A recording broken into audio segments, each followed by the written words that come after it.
Imagine a future where humanity's ultimate mission isn't to colonize new planets, but to save species from dying stars. What if our greatest challenge in space isn't building empires, but raising the universe's most adorable and impossible alien cub species?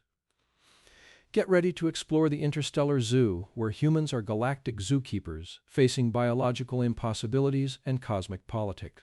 Our planet is struggling, but what if humanity's true calling lies not here, but light years away, nurturing the last hopes of alien life? We're talking about an interstellar ark, where humans are the only ones who can raise endangered alien cubs made of stardust and dark matter. Discover how we're proving our worth as cosmic caretakers, facing extinction on a galactic scale. Close your eyes and picture a creature born from a nebula, purring against your hand. Now imagine its species is dying, and you're its last hope. Dive into a groundbreaking project where humans are raising endangered alien cub species in the most audacious zoo ever conceived, one that spans the stars. Are we up to the challenge of being galactic parents? Welcome to the Aethelgard. To understand the sheer magnitude of the Aethelgard, you have to let go of every preconceived notion you have about a zoo. Forget cages, forget peanuts, forget the Sunday afternoon strolls looking at lions sleeping in the sun. The Aethelgard is a megastructure, a titan of engineering drifting in the Lagrange point of a binary star system, far removed from the petty squabbles of Earth's old territories. It is a silver needle threaded through the fabric of the cosmos, a vessel not of war, but of preservation. It represents humanity's most audacious response to a galactic crisis that most of us didn't even know existed until we stumbled upon the distress signals of dying worlds. We call it the Last Hope Ark. It is a sanctuary designed for the sole purpose of incubating, raising, and eventually releasing species whose home planets have been ravaged by solar flares, black hole expansions, or terraforming accidents committed by older, careless civilizations. When you walk the corridors of the Aethelgard, you aren't just walking through a ship, you are walking through a patchwork quilt of alien biospheres. One moment you are standing in a corridor of sleek, sterile titanium, surrounded by the hum of quantum drives. The next, you pass through an airlock and are hit with the humidity of a methane swamp from the Perseus arm, or the dry, static-charged air of a silica desert from the Kepler sector. The mission here is unique because the challenges are unprecedented. We aren't talking about saving pandas or rhinos, as noble as that is. We are talking about interspecies conservation on a level that defies physics. How do you create a nursery for a creature that breathes dark matter? How do you bottle feed an infant whose metabolism runs on hard radiation? These are the questions that the xenobiologists and caretakers of the Aethelgard wake up to every single morning, if you can call the ship's artificial cycle a morning. The stakes here are absolute. We aren't just preserving individual animals, we are holding entire galactic ecosystems in our hands. These cubs, these hatchlings, these nebulous clouds of sentient gas represent the genetic heritage of worlds that have burned. If the Aethelgard fails, millions of years of evolution are wiped from the universal record. And for the first time in our history, humanity is positioned not as the taker, not as the conqueror planting a flag, but as the giver. We are the gardeners in a forest we did not plant, trying to save the saplings from a fire we did not start. Let's descend into the nursery sectors, the beating heart of this interstellar ark. This is where the theory of conservation meets the chaotic reality of parenting. Meet our first residents. The staff calls them stardusters. Imagine a creature roughly the size of a golden retriever puppy, but instead of fur, it is covered in a coat of bioluminescent filaments that ripple with light depending on its mood. When they are happy, they glow a soft, warm amber. When they are hungry, they pulse a demanding ultraviolet violet. These creatures originate from the nebula clouds of the Orion expanse. They don't eat meat or plants. They feed on ionized gas and localized photon clusters. Raising a starduster is an exercise in patience and light engineering. You can't just put food in a bowl. The keepers have to use specialized photon injectors, devices that look like oversized flashlights, to feed the cubs beams of concentrated light. And just like human babies, stardusters are messy eaters. If a keeper misses the mouth, or if the cub sneezes, a phenomenon that looks like a miniature solar flare. The excess photons scatter, temporarily blinding everyone in the room and overloading the local sensors. There is a legendary story on the Aethelgard about a keeper named Sarah. Sarah was assigned to the primary starduster nursery. One night, the environmental controls malfunctioned, dropping the ambient light levels to near zero. Stardusters are terrified of the dark, ironically. To comfort them, Sarah didn't have her equipment, so she simply sat in the enclosure and sang. The biosensors recorded a fascinating reaction. The cub's bioluminescence synchronized with the pitch of her voice. For 3 hours, Sarah conducted a choir of alien light, pulsing and swirling in the dark, soothing them until the systems came back online. It was a moment of pure connection, bridging the gap between a primate from Earth and creatures of living light. But if the Stardusters are the poetic challenge, the Void Hounds are the logistical nightmare. The Void Hounds are native to high-gravity worlds near black hole accretion disks. They are dense, six-legged creatures with skin that looks like polished obsidian. But here is the kicker. They have evolved to manipulate local gravity fields to hunt. As cubs, they have zero control over this ability. Imagine trying to potty train a puppy that can spontaneously turn off gravity in the room when it gets excited. A keeper walks in with a cleaning drone, ready to tidy up the enclosure. The Void Hound puppy sees the keeper, gets happy, wags its tail, which is actually a gyroscopic stabilizer, and suddenly the keeper, the drone, and the waste are floating near the ceiling. The nurseries for the Void Hounds have to be built with magnetic floor plating, and all staff are required to wear mag boots. Even then, it's not uncommon to see a new intern drifting helplessly past a viewport, radioing for help because a Void Hound wanted to play fetch and accidentally neutralized the floor plates. Then there is the issue of diet. Deciphering non-terrestrial diets is like trying to solve a puzzle where the pieces are constantly changing shape. We found a species of silicon-based lifeforms that looked like adorable, rugged little geodes. We thought they ate rocks. We spent weeks crushing various minerals, synthesizing distinct geological blends. They wouldn't touch it. They were wasting away. It took a janitor, not a scientist, a janitor, to figure it out. He was listening to heavy metal music on his break near the enclosure. The geode cubs pressed themselves against the glass, vibrating.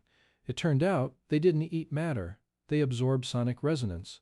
They ate sound, specifically low-frequency, rhythmic vibrations.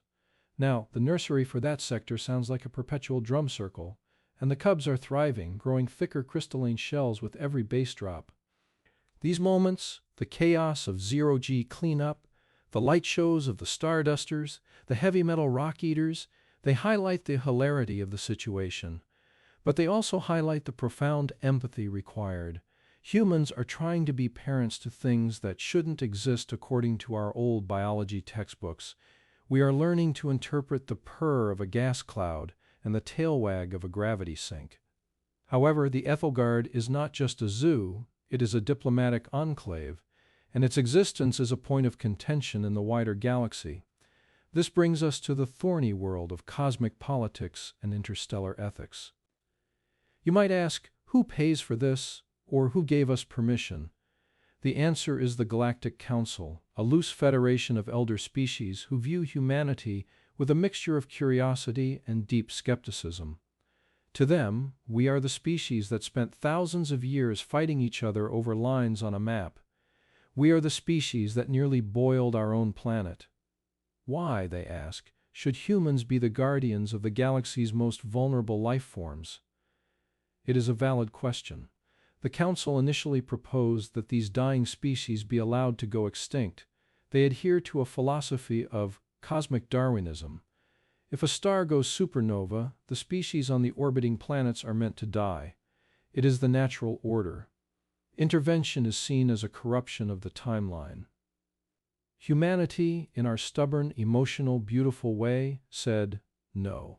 We argued that natural selection applies to competition within an ecosystem, not the random obliteration of a star system.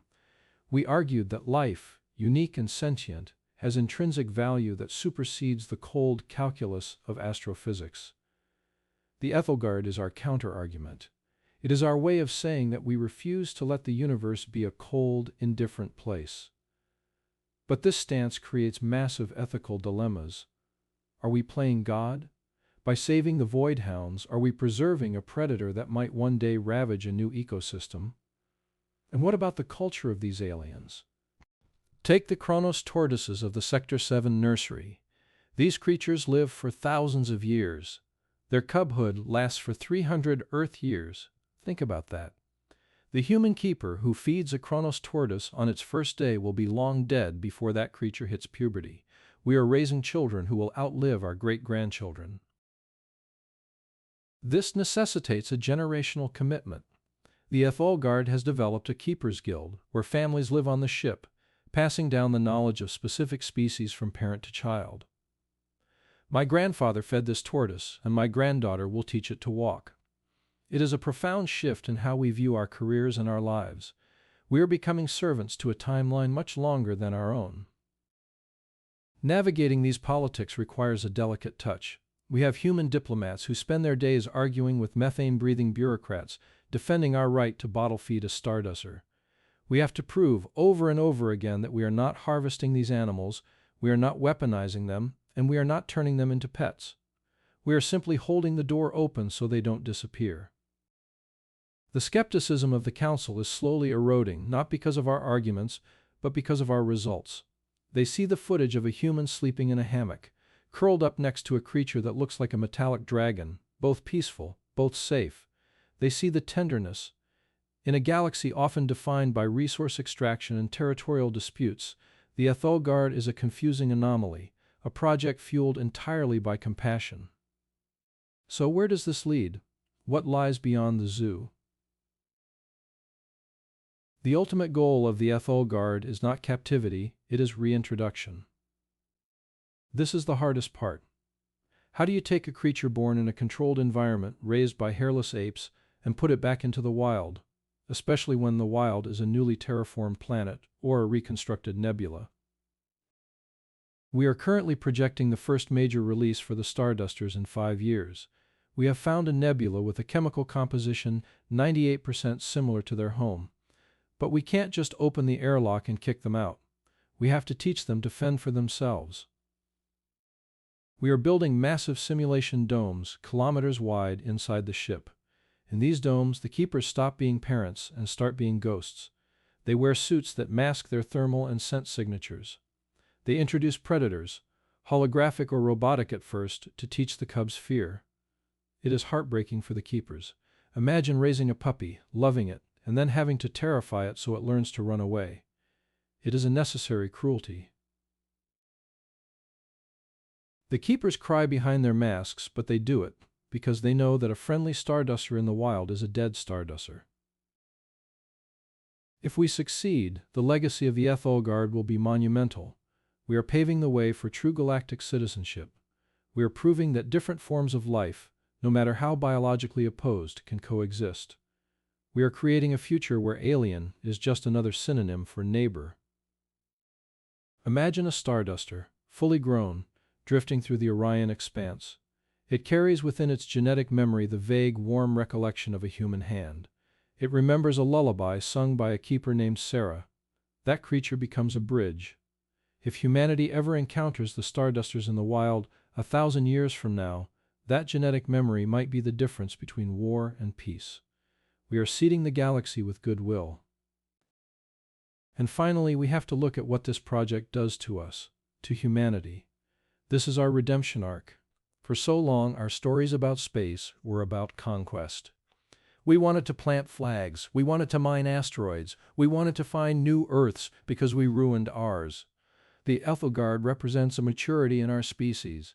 It is the moment a teenager stops thinking about what they can get from their parents and starts thinking about how they can help them. We are shifting our identity from space explorers to cosmic caretakers. We are realizing that our greatest strength isn't our technology, or our weapons, or our adaptability. It is our capacity to care for things that are not us. It is our empathy. We are the only species we know of that will pack a bag, fly into the void, and spend a lifetime wiping the nose of a sick alien cub, just because it's the right thing to do. This matters because it gives us a purpose that survives the death of stars. It tells us that we belong in this universe, not as masters, but as gardeners. So I want you to think about that image again. The starduster purring against your hand, the void hound floating in the nursery. These aren't just sci-fi fantasies. They are the blueprints for our moral evolution. We want to hear from you. If you were a keeper on the Aethelgard, which species would you volunteer to raise? Would you brave the gravity fluctuations of the void hounds or the blinding sneezes of the stardusters? Join the conversation in the comments below. Share your thoughts on humanity's role in the cosmos. Are we ready to be the guardians of life? Because the Aethelgard is waiting. The cubs are hungry, and the universe is a big lonely place that could use a little more warmth. Now let's dig deeper. I want to take you back to the engineering deck for a moment, to really understand the scale of the Last Hope Ark. When we say Ark, you might picture a boat, but the Aethelgard is more like a floating continent.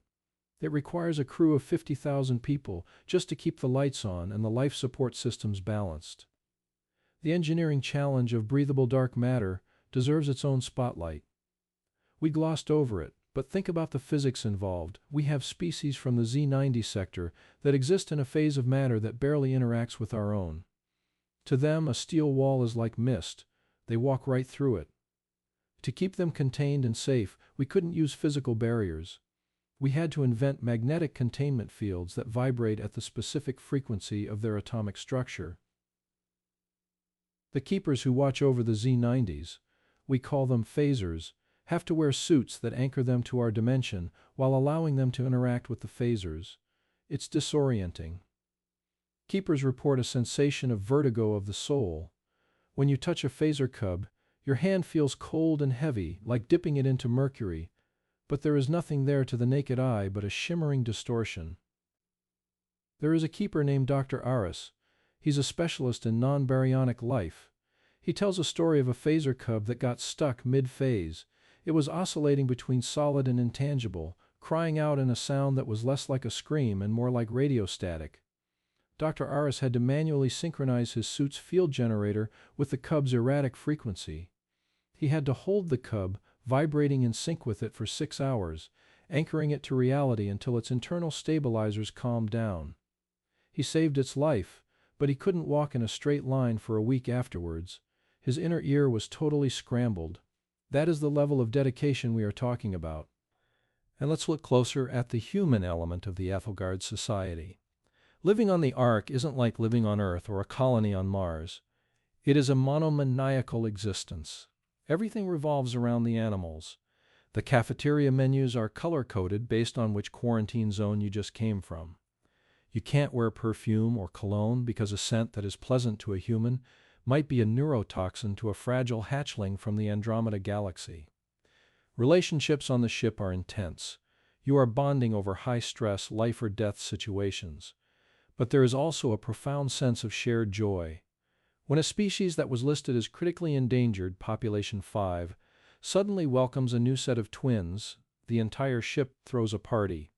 The corridors ring with cheers. It's a victory for life itself. We also have to talk about the Endling ward. This is the saddest, quietest part of the ship. An Endling is the last individual of a species. We have a few of them on the Aethelgard. Creatures for whom we arrived too late to save a breeding population. There is a creature there called the Morn Singer. It looks like a tall, slender bird made of glass feathers. It is the last of its kind. Its planet was consumed by a rogue black hole. The Morn Singer spends its days composing complex, haunting melodies. The xenolinguists believe it is singing the history of its people. The keepers assigned to the Endling ward have the hardest job. Their job isn't to breed the animals or prepare them for release. Their job is simply to witness, to be there, to make sure that when the Morn Singer finally passes, it does not die alone, to make sure its song was heard by someone. It is in the Endling ward that the philosophy of the Aethelgard is most tested. Why keep a species alive if it has no future? The Council argues it is a waste of resources. We argue that the memory of existence is sacred. As long as the Morn Singer breathes, its culture is not dead, and we are recording every note of its song. We are building a library of the lost, ensuring that even if a species vanishes from the physical universe, it will never vanish from history. Let's pivot back to something lighter, because the emotional weight of the Endling Ward is heavy. Let's talk about the playrooms. You haven't seen chaos until you've seen a multi-species playroom. Now obviously we can't mix every species. The predator-prey instincts are too strong, and the environmental needs are too different. But we have found that certain species, despite evolving light years apart, share similar play drive. We have a group called the Rough and Tumblers. This group includes the starduster cubs and a species of thick-skinned, rolling armadillo-like creatures from the Denab system called rollers. The rollers are practically indestructible. The stardusters are nimble and made of light. They play a game that looks like a mix of bowling and tag. The rollers curl into balls and launch themselves across the room. The stardusters dodge, weaving trails of light, trying to tag the rollers without getting bowled over. It is a spectacle of kinetic energy. And the sound. The rollers make a sound like a tuba, and the stardusters chime like bells. It is a symphony of play. The keepers supervise this with the exhaustion of kindergarten teachers. They have to intervene if things get too rough, which usually involves a human diving into the fray to catch a rolling ball of alien muscle before it crashes into a delicate wall sensor. We have footage of a keeper catching a roller, spinning around 3 times to absorb the momentum, and landing on their back laughing, while a starduster licks their face with a tongue that feels like warm static electricity. This cross-species socialization is accidental genius. We are finding that the animals learn from each other. The rollers are learning patience from the stardusters. The stardusters are learning resilience from the rollers. It suggests a universal language of play that transcends biology. Now let's expand on the cosmic politics aspect, specifically the legal battles. The Aethelgard isn't just floating in space, it's floating in a legal gray area. There are corporations, interstellar mining guilds that view these endangered species as biological assets. They argue that since the planets of origin are destroyed, the species are salvage. They want to buy the void hounds to use as heavy-lifting beasts in high-gravity mines. They want the stardusters for their bioluminescent compounds, to make luxury dyes. The Aethelgard's legal team is fighting a constant war against these guilds. We have had attempts at corporate espionage, spies trying to infiltrate the crew to steal genetic samples. We have had to militarize our security protocols. This adds a layer of thriller tension to the zoo. The keepers aren't just zoologists, they are guards. Every potential new crew member undergoes a psychological screening that makes the CIA look like a casual chat. We have to ensure that every person on board is there for the animals, not for a paycheck from a mining guild. There was an incident 3 years ago known as the Gamma Breach. A stealth shuttle docked with the Aethelgard, posing as a supply run. Mercenaries tried to break into the Void Hound sector. They underestimated the animals. They disabled the gravity locks to steal the cubs. Big mistake. The adult Void Hounds, the few we have for breeding, didn't need the keepers to defend them. When the mercenaries breached the door, the Void Hounds simply localized the gravity around the intruders to 10 times Earth standard. The mercenaries were pinned to the floor, unable to lift a finger, until security arrived. It was a stark reminder that these are not helpless pets. They are powerful forces of nature. Since then, the mining guilds have kept their distance, but the threat remains. This external threat forces the crew of the Aethelgard to be a tight-knit family. You trust your life to the person next to you. You trust them to seal the airlock, to monitor the radiation levels, and to watch your back if pirates come knocking. Let's look further into the beyond the zoo concept, the terraforming projects. To release these animals, we often have to build new worlds. We are identifying dead planets, rocks with no atmosphere, and jump-starting them. We use atmospheric processors to pump out the specific gas mixtures needed for the stardusters. We use gravity generators to destabilize the crust for the void hounds. This is geoengineering on a planetary scale, and we are doing it solely for the animals. We aren't building cities for humans, we are building wilderness. There is a planet currently designated New Orion. It is a swirling purple gas giant that we are seeding with floating algae mats to support a future starduster population. It is a beautiful, turbulent world.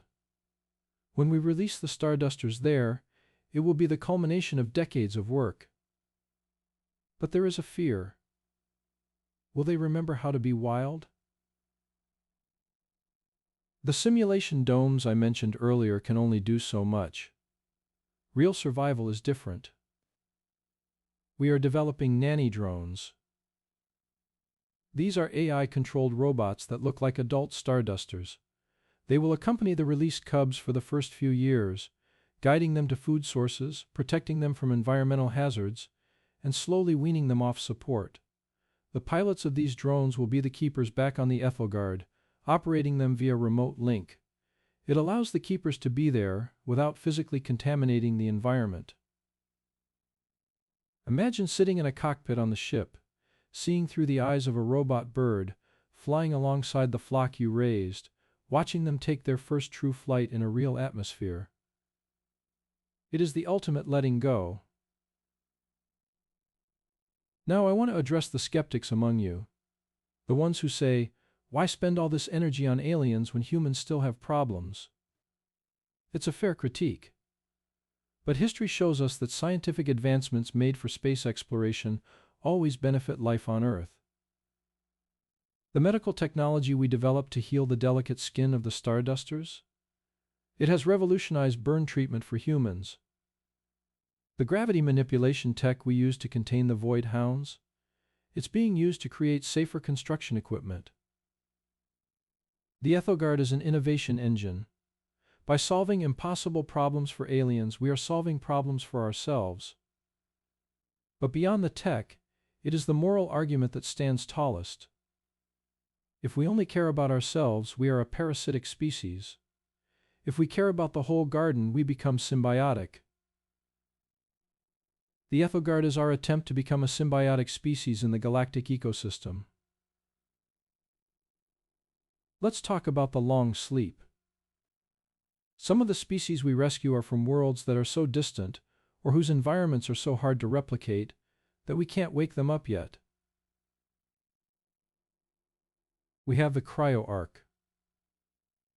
Miles of stasis pods containing embryos and hibernating adults. Walking through the cryo ark is a spiritual experience. You are walking past millions of lives frozen in time. You see the labels: Species 8472, Silicon Hive Mind. Species 990, Abyssal Leviathans. They are waiting for us to figure out how to save them. They are waiting for technology to catch up. The keepers who patrol the cryo ark call themselves the Watchmen.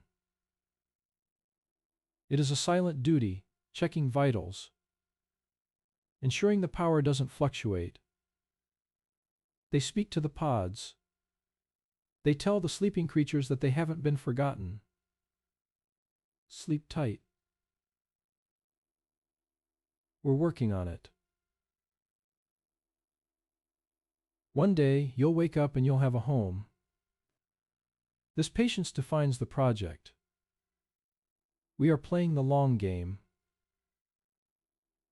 We are accepting that we might not see the finish line, but we are running the race anyway.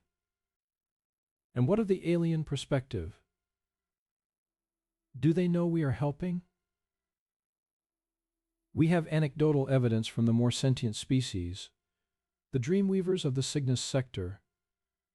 They are telepathic arachnids, scary to look at but gentle philosophers. When they were rescued, they projected images into the minds of the rescue team. Images of broken chains, images of rain after a drought. They understood. They knew their world was ending, and they knew these strange, hairless bipeds were lifting them out of the fire. The Dreamweavers now live in a special enclosure where they weave tapestries out of silk that depict the history of the Aethelgard. Have woven a portrait of the captain. Have woven scenes of keepers feeding cubs. Keep always patience. We are redefining what it means to be powerful. Power isn't the ability to destroy a planet with a button press. Power is the ability to reconstruct a nebula because a baby animal needs a home. Power is patience. Power is gentleness. The Aethelgard is drifting out there right now, in the silence between the stars. Inside, a keeper is warming a bottle of isotope milk. A janitor is cleaning up a zero-gravity mess. A pilot is guiding a drone on a new world. They are tired. They are overworked, but they are happy, because they know they are the thin line between existence and oblivion. So the next time you look up at the night sky, don't just see cold lights. Imagine the Aethelgard. Imagine the nursery. Imagine the cubs. And ask yourself, if you were called to the stars, not to conquer, but to care, would you go? Would you give up a life of comfort to raise a child that isn't human, in a metal box floating in the void? I think many of you would. Because deep